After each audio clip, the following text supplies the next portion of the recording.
রাজ্যে tab জালিয়াতিতে Jamtara gang. এবার দাবি করেছেন মুখ্যমন্ত্রী মমতা বন্দ্যোপাধ্যায়। জানিয়েছেন 2 কোটি ছাত্রছাত্রীকে 100-600 কোটি টাকার ট্যাব দিয়েছে রাজ্য সরকার। তার মধ্যে 100-900 জন পড়ুয়ার টাকা নিয়ে গন্ডগোল হয়েছে। কিছু রাজনৈতিক দলের প্রশ্রয়ে জামতারা গ্যাং কাজ করছে। শপিং মল গুলোয় ফেক কারেন্সি আসছে। শপিং মলে আগুন লাগছে, সবাইকে সতর্ক হতে হবে। এইসব জায়গায় আশ্রয় নিচ্ছে, ব্লু প্রিন্ট তৈরি করছে।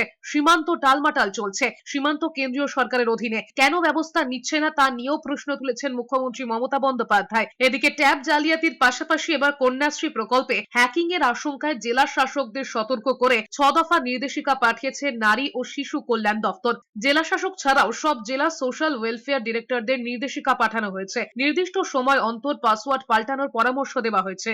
1600 কোটি টাকার ট্যাব আমরা দিয়েছি, 1900 সামথিং 2 কোটি টাকার মতো ওই জামতারা গ্রুপ আছে, আপনারা জানেন তাই তো। এটা নিয়ে জামতারা একটা চক্র আছে, এটা নিয়ে একটা সিনেমাও হয়েছিল। চক্রটা ঝাড়খণ্ড, বিহার এসব জায়গাকে কেন্দ্র করে বিভিন্ন পলিটিক্যাল পার্টির সেল্টারে থেকে তারা আসছে, বিভিন্ন মলে এসে আড্ডা মারছে, ব্লুপ্রিন্ট তৈরি করছে, অপারেশন করছে, কোথাও না কোথাও গেস্ট হাউসে ভাড়া নিয়ে নিচ্ছে। আমি এখন থেকে শপিং মলগুলোকে সাবধান হতে আবেদন জানাবো। আমরা কিছু কমপ্লেন পেয়েছি কিছু কিছু জায়গায় যেখানে ফেক কারেন্সি আসছে।